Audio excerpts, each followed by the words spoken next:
Bonsoir ou bonjour à vous, frères et sœurs en éternité. Selon là où vous vous trouvez en ce moment, sur les 5 continents du petit village cosmique qu'est notre Terre,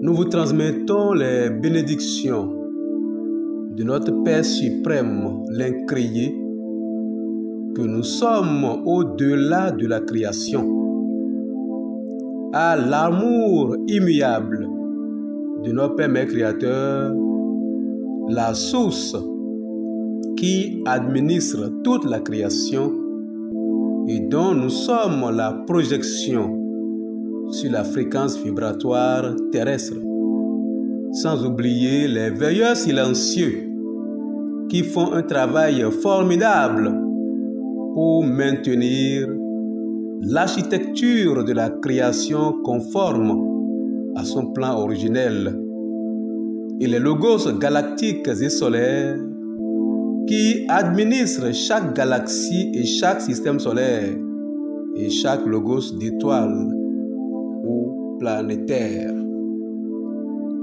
Nous sommes avec vous une fois encore en tant que canal de la vérité pour vous présenter la 27e édition de votre émission Enfin Réveillez-vous. Le thème que nous exposons en cette occasion est intitulé Abel, comment reconnaître les Caïns et se protéger d'eux. Frères et sœurs en humanité, merci à vous d'être là. De plus en plus, chacun de vous perçoit qu'il existe sur notre planète deux grands types d'Homo sapiens sapiens. Et la Bible falsifiée en fait cas plus d'une fois. Nous avons par exemple les loups qui symbolisent les Caïns et les brebis voient l'agneau qui symbolise les Abel, comme ce que nous lisons dans Matthieu 10, verset 16, je cite, « Je vous envoie comme des brebis au milieu des loups. » Et dans Luc 10, verset 3, je cite, « Partez, voici je vous envoie comme des agneaux au milieu des loups. » Il y a également les bons arbres qui sont les Abel et les mauvais arbres qui sont les Caïns, comme nous le lisons dans Matthieu 16, verset 17 à 20, je cite, verset 17, « Tout bon arbre porte de bons fruits, mais le mauvais arbre porte de mauvais fruits. » Verset 18, « Un bon arbre ne peut porter de mauvais fruits, et un mauvais arbre porter de bons fruits. » 19. Tout arbre qui ne porte pas de bons fruits est coupé et jeté au feu. Verset 20. C'est donc à leurs fruits que vous les reconnaîtrez. Nous avons également la bonne semence qui symbolise les Abel et l'ivraie qui symbolise les Caïns, comme nous lisons dans Matthieu 13, versets 24 à 30, je cite, verset 24, « Il leur proposa une autre parabole, et il dit, « Le royaume des cieux est semblable à un homme qui a semé une bonne semence dans son champ. » Verset 25, « Mais pendant que les gens dormaient, son ennemi vint, sema de l'ivraie parmi le blé et s'en alla. » Verset 26, « Lorsque l'herbe eut poussé et donné du fruit, l'ivraie parut aussi. » Verset 27, « Les serviteurs du maître de la maison vinrent lui dire, « Seigneur, n'as-tu pas semé une bonne semence dans ton champ? D'où vient donc qu'il y a de l'ivraie? » Verset 28, il leur répondit, « C'est un ennemi qui a fait cela. » Et les serviteurs lui dirent, « Veux-tu que nous allions l'arracher? » Verset 29, « Non, dit-il, de peur qu'en arrachant l'ivraie, vous ne déraciniez en même temps le blé. » Verset 30, « Laissez croître ensemble l'un et l'autre jusqu'à la moisson. Et à l'époque de la moisson, je dirai aux moissonneurs, arrachez d'abord l'ivraie et liez là en gerbe pour la brûler, mais amassez le blé dans mon grenier. Nous n'oublions pas ce que nous avons déjà lu plus d'une fois dans l'épître de Jean, savoir les fils de Dieu symbolisant les Abel et les fils du diable symbolisant les Caïns, comme nous pouvons le lire dans 1 Jean 3, verset 10, je cite, verset 10. C'est par là que se font connaître les enfants de Dieu et les enfants du diable. Quiconque ne pratique pas la justice n'est pas de Dieu, non plus celui qui n'aime pas son frère. Nous pouvons ne pas faire allusion, frères et sœurs, en l'éternité, à l'expression ceux qui sont du monde, qui se réfèrent aux Caïns, et ceux qui ne sont pas du monde, qui se réfèrent aux Abel. Comme nous le lisons si bien dans Jean 17, verset 16, je cite, « Ils ne sont pas du monde, comme moi je ne suis pas du monde. » Frères et sœurs en humanité, à travers la Bible falsifiée, nous pouvons dire qu'un Caïn est juste un agent qui est au service du monde, le monde étant l'ensemble des consciences humanoïdes au service des forces involutives. D'ailleurs, l'inverse du mot monde devient démon, et ce qui prouve que les Caïns sont des hominidés qui sont sous le contrôle des démons. Ce sont les exécuteurs des démons qui contrôlent la terre, dont ils sont les yeux et les oreilles. Ce sont, comme nous l'avons lu plus haut, dans 1 Jean 3, verset 10, des individus qui pratiquent l'injustice et qui n'aiment pas leur prochain. Ce sont des individus qui portent des mauvais fruits, en un mot, des fruits du mal, les fruits de la cupidité, de l'apathie, du crime, comme cela est si bien dit dans Ézéchiel 22, verset 27, je cite, verset 27, « Ces chefs sont dans son sein comme des loups qui déchirent leur proie. Ils répandent le sang, perdent les âmes pour assouvir leur cupidité. » De tout ce qui précède, frères et sœurs en humanité, nous voyons que les Caïns sont des individus qui n'ont aucune sensibilité ou compassion à l'égard de leur prochain. Sans manifestation d'un amour intelligent, ils sont des homo sapiens sapiens, sans émotion relationnelle, cartésienne, intellectuelle, sans besoin de justifier ce qu'ils font, que ce soit positif ou négatif, car ils sont dominés par l'orgueil et le sens de la domination de leur prochain. Le but secret de leur création consiste à assurer le maintien des fondations du monde vicié, du monde de la troisième dimension falsifiée dans lequel nous sommes et contrôlés par les archontes avec à leur tête Edabaoth, encore appelé le diable. Mes frères et sœurs en humanité, ces Caïns, mais qui sont-ils en réalité? Et comment pouvons-ils les reconnaître dans la société?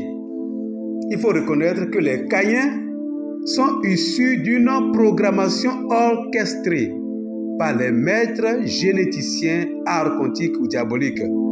Ce sont des homo sapiens sapiens créés par manipulation génétique à partir des homo sapiens il y a 320 000 ans par les extraterrestres Anunnaki ou archontes en provenance de la constellation d'Orient et qui se sont révoltés contre l'ordre divin et entraînés par Yadabaoth, encore appelé le diable. Précipités donc vers les basses fréquences, ils ont installé des colonies sur plusieurs planètes qui sont tous libérées à part la Terre où l'on retrouve encore quelques bribes de leur influence. Mais tout s'effrite pour eux actuellement où nous tendons vers la fin du mythe de la création. Les archontes qui ont installé, frères et sœurs en humanité, la colonie archontique terrestre avaient donc à leur tête Enlil, le dieu qui se promenait dans le zoo d'Homo sapiens, sapiens du plateau d'Edinou, encore appelé Jardin d'Éden dans la Bible falsifiée, et Enki, son frère reptilien et généticien hors pair, caricaturé en serpent dans la Bible falsifiée. Les Caïns sont donc les hominidés originels créés par génie génétique des mi-robots, mi-hominidés, et qui n'ont rien de divin en eux.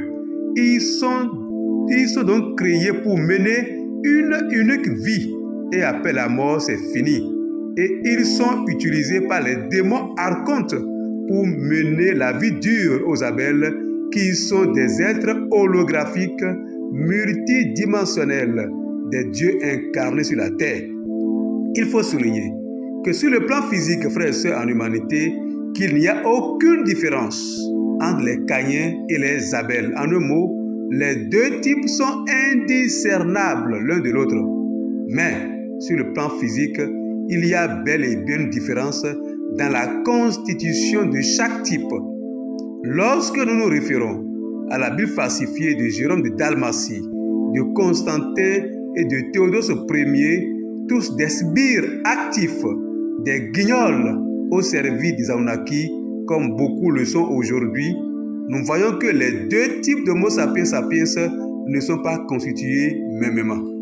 Cela dit, les Abel ont à la fois un corps, une âme et un esprit, et c'est ce que nous lisons dans 1 Thessaloniciens 5, verset 23a, je cite, « Que le Dieu de paix vous sanctifie lui-même tout entier, et que tout votre être, l'esprit, l'âme et le corps, soient conservés irrépréhensibles. » Et les Caïens ont juste, frères et sœurs en humanité, un corps et une âme, et de ce fait sont dépourvus d'esprit.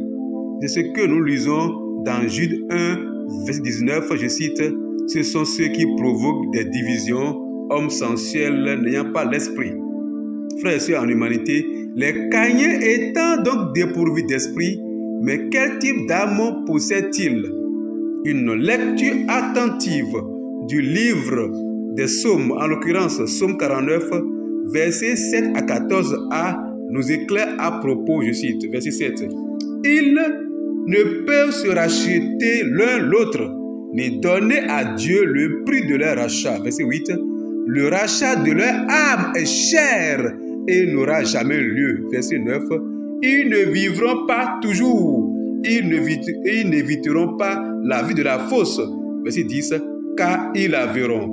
Les sages meurent, l'insensé et le stupide périssent également, et ils laissent à d'autres leurs biens. » Verset 11. « Ils s'imaginent que leurs maisons seront éternelles, que leurs demeures subsisteront d'âge en âge, eux dont les noms sont honorés sur la terre. » Verset 12. « Mais l'homme qui est en honneur n'a point de durée, il est semblable aux bêtes que l'on égorge. » Verset 13. « Telle est leur voix, leur folie, et ceux qui les suivent se plaisent à leur discours. » Verset 14a. « Comme un troupeau, ils sont mis dans le séjour des morts. » Frères et sœurs en humanité, le passage des psaumes que nous venons de lire prouve à suffisance que les Caïens ont une âme animale, une âme semblable à celle des animaux, une âme de groupe et non une âme individualisée comme les Abel. Et c'est ce que nous pouvons lire dans 1 Corinthiens 2, verset 4, je cite, « Mais l'homme animal ne reçoit pas les choses de l'Esprit de Dieu, car elles sont une folie pour lui, et il ne peut les connaître, parce que c'est spirituellement qu'on en juge. » En tant que des hommes animaux, les Caïens, frères et sœurs en humanité, sont donc capables d'un comportement semblable à celui des abeilles d'une ruche. Et lorsqu'un Caïen a lu le profil d'un Abel, il peut pour ainsi dire le partager instantanément avec tous les autres Caïens du même groupe d'âmes de la deuxième dimension que lui. Leur comportement de ruche, frères et sœurs en humanité, est dû surtout à leur liaison avec le système satanique qui contrôle tout sur la terre. Étant donné qu'ils sont essentiellement terrestres et ne mènent qu'une unique vie, ils sont conçus pour avoir un comportement mondain, frivole, et sont attachés aux biens matériels qu'ils pensent pouvoir éterniser. Et ils aiment séduire verbalement pour se faire apprécier de tous. Ce sont des individus qui ont des pensées terre à terre, un mental de résistance et qui n'ont aucune conscience d'un être supérieur d'essence divine. Ils sont donc, frères et sœurs en humanité, pour cela soumis à la moralité liée au conditionnement social ou de la survie. Ils possèdent de ces faits des atouts psychiques pour inciter les abeilles à agir comme eux. Et c'est de là qu'interviennent les expressions « Caïn a tué Abel », car lorsqu'un Abel non lucide vit comme un Caïn, c'est comme s'il est mort spirituellement. Les Caïns, pour ainsi dire, sont les plus en vue dans la société terrestre. Ce sont eux qui sont responsabilisés à des postes de décision et de direction sur toute la terre. Et ils sont gentils envers leur prochain Caïn. Ce qui fait que lorsqu'un Caïn est nommé à un quelconque poste de responsabilité, il fait la promotion d'autres Caïns, parfois inconsciemment. Il faut souligner, frères et sœurs en humanité, l'existence en général de deux grandes catégories chez les Caïns, ceux qui sont passifs et qui sont autour de nous, et un petit groupe d'actifs qui entraînent les autres politiquement, financièrement, socialement et culturellement, comme les Constantins, les Théodose Ier, qui sont au cœur des grandes décisions sataniques qui continuent d'impacter négativement la terre jusqu'à ce jour, comme il en existe même actuellement des Caïns actifs qui continuent de manipuler la conscience des masses dans tous les domaines de la vie. Étant frères et sœurs en humanité, des entités de la deuxième dimension comme les animaux et vivant dans un monde de troisième dimension, les Caïns ont donc besoin constamment d'énergie vitale pour pouvoir continuer à servir leur maître archonte. Ils sont donc conçus génétiquement pour manipuler émotionnellement, séduire et puiser l'énergie des abeilles, non seulement pour s'en servir pour leur survie, mais pour les activités ténébreuses sur la terre de leur maître reptilien et archonte. Mais la terre ne regorge pas seulement de ces deux grands types de races d'Homo sapiens sapiens, dont la grande majorité constitue les Caïns et la petite minorité les abeilles. Il existe également d'autres races d'Homo sapiens sapiens qui sont des agents très actifs du satanisme et qui sont mi-hommes, mi-reptiliens, voire mi-hommes, mi-archontes. Ce sont des entités négatives incarnées dans des corps physiques, sans oublier d'autres tels que des morts réveillés à l'intérieur duquel siègent des entités négatives et ainsi de suite. Frères et sœurs en éternité, finissons notre message de ce jour par une citation de Jacques Nteka Bokolo, je cite: « Un orgueilleux a toujours le mensonge dans sa besace, un humble la vérité. » Merci à vous, frères et sœurs en éternité, de nous avoir suivis avec attentivité. Nous nous reverrons incessamment pour la 28e édition de votre émission Enfin réveillez-vous. Soyez bénis. Merci beaucoup. Amen.